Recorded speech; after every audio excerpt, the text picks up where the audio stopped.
दोस्तों आज के समय भारतीय नौसेना की ताकत हिंद महासागर में इतनी ज्यादा बढ़ चुकी है कि हिंद महासागर में भारत को चुनौती देने की क्षमता आज किसी भी देश में नहीं है।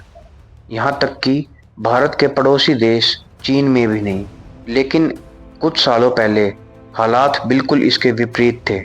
दरअसल दोस्तों आज से लगभग 10 साल पहले यानी कि 2013-14 के आसपास चाइना लगातार अपनी परमाणु पनडुब्बियों पर काम कर रहा था और उसने अचानक से हिंद महासागर में अपने एक परमाणु पनडुब्बी उतार दी। यह चाइना की IOR शंग क्लास टाइप 093 परमाणु ऊर्जा से चलने वाली पनडुब्बी थी, जिस कारण से हिंद महासागर के अंदर भारतीय नेवी की पकड़ एकदम से काफी ढीली हो गई थी और चाइना की ताकत हिंद महासागर में काफी हद तक बढ़ गई थी, जिस कारण भारत को अपने अनेकों सीक्रेट मिशंस जो कि हिंद महासागर के अंदर चल रहे थे उन्हें अचानक से रोकना पड़ा।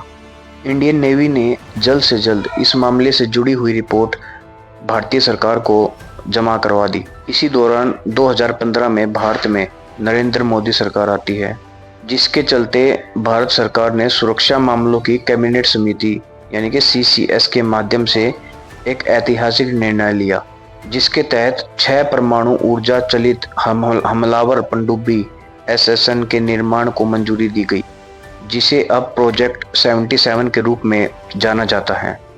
यह हिंद महासागर में चीनी प्रभाव का मुकाबला करने के लिए भारत द्वारा स्वदेशी परमाणु ऊर्जा चलित हमलावर पनडुब्बी क्षमता विकसित करने की दिशा में एक अहम और ठोस कदम था।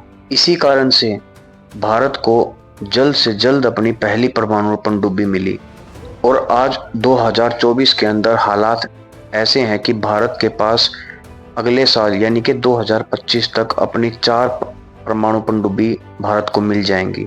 इंडियन नेवी पहले से ही 3 परमाणु पनडुब्बियों को ऑपरेट कर रही है और उसे जल्द ही यानी कि 2025 के अंत तक अपनी 4थी परमाणु पनडुब्बी मिल जाएगी। दोस्तों भारतीय नौसेना की 3 परमाणु पनडुब्बी आज के समय हिंद महासागर के अंदर ऑपरेट कर रही हैं। इसी कारण से ही आज के समय चाइना जो पहले हिंद महासागर के अंदर भारत को आंखें दिखाता था, आज वह बिल्कुल बैकफुट पे है और हिंद महासागर के अंदर चाइना का इंटरफेयर लगभग खत्म हो गया है। तो दोस्तों इससे साफ तौर पर पता चलता है कि आज के समय भारतीय नौसेना हिंद महासागर के अंदर कितनी ज़्यादा ताकतवर हो गई है।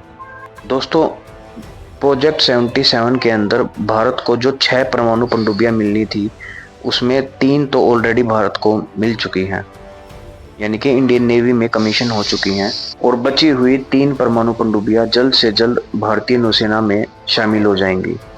दोस्तों इन सब पर आपकी क्या राय है, कमेंट करके ज़रूर बताइए और अगर आपको वीडियो अच्छी लगी तो वीडियो को लाइक और चैनल को सब्सक्राइब करना ना भूलें। जय हिंद।